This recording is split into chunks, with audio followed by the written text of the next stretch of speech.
네, 다문화 가정은 어느덧 우리 사회의 한 축으로 자리했지만 이들을 바라보는 차별과 편견은 여전합니다. 과거 다문화인들의 활동이 단순히 노동에만 국한돼 있었다면 이제는 생산과 출산, 그리고 국방의 의무까지 책임지고 있는 상황입니다. 네, 이 시간에는 다문화 출신 국회의원 1호이자 다문화의 아이콘으로 자리한 분입니다.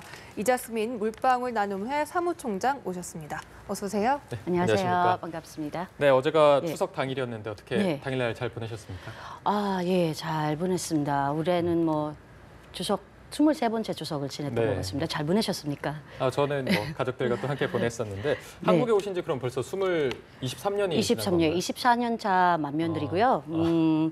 예, 잘 보냈지만 매년을 해를 거듭할수록 이렇게 좀 약간 아쉬운 부분이 있는 것 같습니다. 처음 한국에 왔을 때는 참 어린 사촌 동생들이 다 있는데 네. 그래서 분주하고 굉장히 좋은데 요즘에는 좀 다들 어엿한 사회인이 돼서 이게 잘 우지를 않아서 이렇게 좀 약간 아쉬운 부분이 네. 있습니다. 아무래도 예전보다는 조금 더 바빠져서 이렇게 잘 그렇죠. 모이고 있는 것 특히 같은데. 저희 아들이 작년에 군대에 가가지고 네. 이제 올해 함께 할 수 없어서 더욱 더 아쉬웠습니다. 네. 네, 사실 아들이 한국에서는 현역으로 이제 입대를 했는데 필리핀은 의무 복무제가 아니지 않습니까? 네, 그래서 아닙니다. 부모로서의 감정이 더 네. 특별하게 느껴졌을 것 같은데요. 아닌데도 불구하고 아무래도 군대를 보내는 엄마들의 마음 다 똑같아. 어디를 가든 다 똑같은 것 그렇죠. 같습니다. 그래도 고맙게도 잘 적응을 하는 것 같아서 아예 엄마 저는 직업 군인으로 할까라고 이제 그 안심을 시키려고 그런 말까지 해가지고 잘 적응을 하고 있어서 네. 굉장히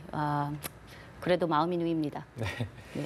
자, 이제 저희가 국회의원이 아니라 물방울 나눔회 사무총장으로 이 자리에 모셨는데 네. 이 사무총장이라는 직함이 어떠세요? 조금은 익숙해지셨는지. 원래 자스민 씨라고 더 그런 애칭이 더 익숙합니다. 네. 심지어 제가 처음에 방송을 했을 때 그런 말씀을 드린 거 있었습니다. 네. 여기 한국에서는 왠지 여자들이 이름이 없어진다. 결혼을 할 때는 남편 이름으로 불러지게 되고 아이를 낳으면 아이 이름을 불러지게 되는데 그게 이름이 없어진다고 그렇게 얘기하니까 어느 순간부터 저희 시어머님도 자스민이라고 이렇게 부르더라고요. 이제 임기를 마치고 4년 동안 아이들과 함께 이렇게 못했던 그런 시간을 만회를 하기 위해서 가족과 함께 지냈었고요. 그리고 이제 국회에 있을 때 시작한 이주 여성의 학교, 굶드림 학교를 계속해서 하고 지금 올해는 5기를 하고 있습니다. 그래서 그리고 올해 하반기부터 이제 한필 헤리테이지 문화교육협회이라는 그런 지인들과 같이 설립을 하고 얼마 전에 한국의 가장 큰 다문화 축제인 만프 축제 장원시에 있었습니다. 거기에 네. 대외협력위원장으로 활동을 하고 있어서 3년 동안 같이 축제를 보냈습니다.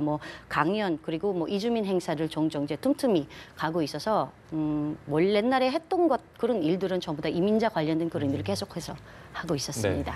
네, 사실 오랜 시간 국회에 계시다가 이제 방금 말씀하셨듯이 정말 다양한 활동을 하고 계시잖아요. 네. 이렇게 다문화 현장으로 다시 돌아가니까 그동안 한국에서 다문화에 대한 바라보는 시각이 조금은 바뀌었다고 보십니까?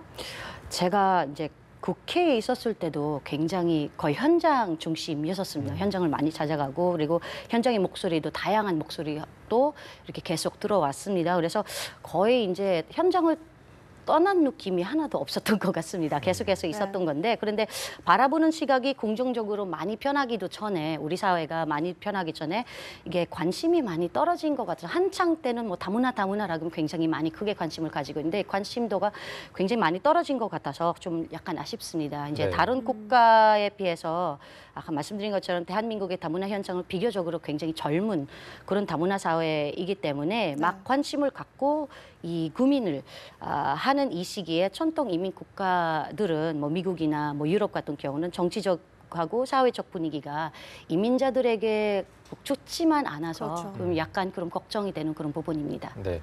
어쨌든 관심도가 떨어진 부분이 가장 아쉽다고 하셨는데 네. 한국인들이 어떤 인식이나 태도 변화도 조금은 있었을 거라고 생각하는데 어떤 부분이 조금 더 좋았고 아니면 이런 부분은 더 아쉬웠다 이런 부분이 있을까요? 아무래도 이 글로벌 마인드를 가지고 있다고 그래가지고 그리고 주변에 더 많은 이민자를 많이 보게 되니까 네. 그런 부분들이 훨씬 더 많이 익숙해지고요. 옛날에는 좀 약간 아쉬운 부분은 옛날에는 좀 약간 호기심이 대상으로 이주민이나 이렇게 외국인들을 바라볼 때는 어떻게 왔나, 뭐하러 이제 어떻게 왔나라는 그런 궁금증을, 그런 호기심을 가지고 있는데 지금은 좀 약간 경계하는 느낌도 좀 많이 듣습니다. 이제 네. 경계하는 느낌도 있었고 좀 약간 무정적으로 바라보는 그런 인식도 좀 많아지는 것 같습니다. 그래서 그런 부분이 가장 아쉬운 것 같습니다. 네. 올 여름에는 또 청년 경찰이라는 영화가 개봉해서 많은 관람객들의 사랑을 받았었는데요. 혹시 네. 직접 보셨습니까? 네, 맞습니다. 네. 네, 그 영화는- 영화 안에서 이제 중국 동포의 네. 모습이 그렇게 그려지면서 많은 논란이 됐었는데 이에 네. 대해서 어떻게 생각하십니까? 근데 사실은 뭐 한때 영화를 했던 사람으로서 뭐 영화를 딱 전체적으로 보면은 굉장히 훈훈하게 이렇게 끝났습니다. 그리고 네. 굉장히 유명한 두 남자 배우가 이렇게 좀 나왔는데 굉장히 훈훈하고 끝났는데 아무런 편견 없이를 바라보게 되면 사실상으로는 두 경찰 대학생이 영웅이 되었다라는 그런 얘기를 할 수는 있습니다. 근데 여러 부분이 문제가 될 소지가 있지만 아까 말씀드린 가장 문제되었던 부분은 사실은 어떠한 집단, 우리 사회의 구성원이죠. 그리고 한 사회에 우리 사회의 영화에서 보여준 중국 동포들에 대한 그런 부정적 부분이 바로 이 영화를 본 많은 사람들의 편견이 될 수 있다는 그런 문제가 갖게 되는 것이죠. 네.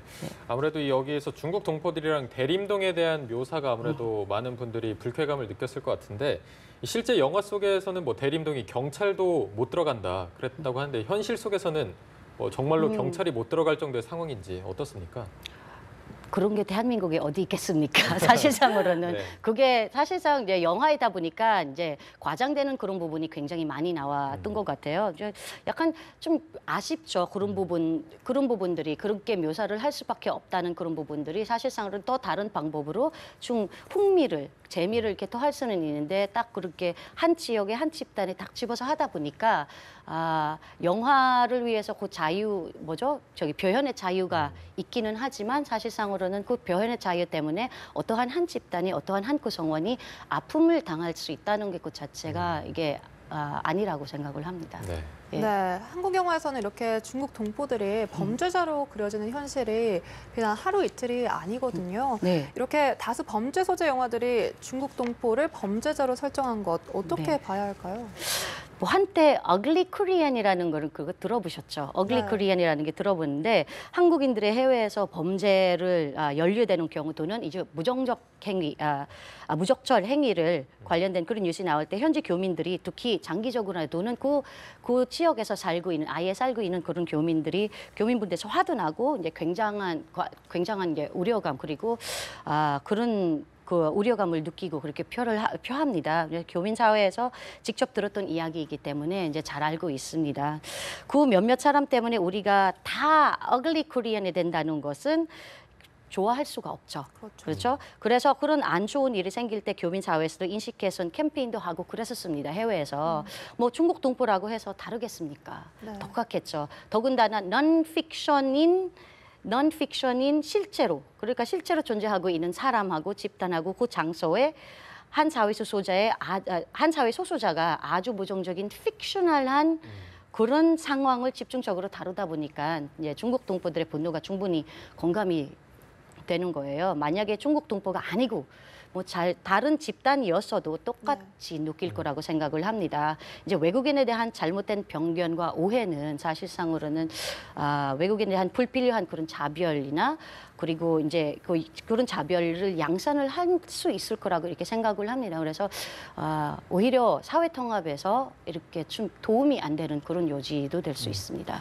네, 사실 이 낙인 효과라는 게 무서운 게 분명히 소수의 사람들이 범죄를 저지른 건데 맞아요. 이로 인해서 많은 분들이 피해를 보고 있어서 이 부분은 그쵸. 충분히 감안하고 봐야 더 피해도 네. 없고 더 좋아질 거라고 생각이 듭니다. 네. 자, 국내 프로그램을 하나 살펴볼 텐데 현재 국내에서는 결혼 이민 여성들을 위한 네. 여러 가지 현실적인 지원이 진행 중인데 네. 이 가족을 위한 교육 프로그램의 경우에 취지와 달리 참석률이 저조하다는 지적이 있습니다. 이런 거를 조금 해결하려면 정부가 어떤 점을 더 도와주고 지원을 해줘야 될까요? 이제 사실상으로는 가족을 함께 가족 프로그램이라고 했는데 대부분 이주 여성을 위주로만 프로그램을 이렇게 진행을 할 수밖에 없습니다. 뭐 남편들은 일을 하고 있기 네. 때문에 그런 거고, 뭐 시어머니는 사실상 정부에서 훨씬 더 좀 약간 더 좋은 정책으로 좀 강력하게 이렇게 가족끼리 전부 다 같이 할 수 있는 그런 프로그램들을 좀 개발을 하고 그렇게 함께 할 수 있는 그런 부분들은 가족뿐만이 아니라 일반 사람들이 같이 할 수 있는, 일반 한국인들이 같이 할 수 있는 그런 프로그램들을 만들어서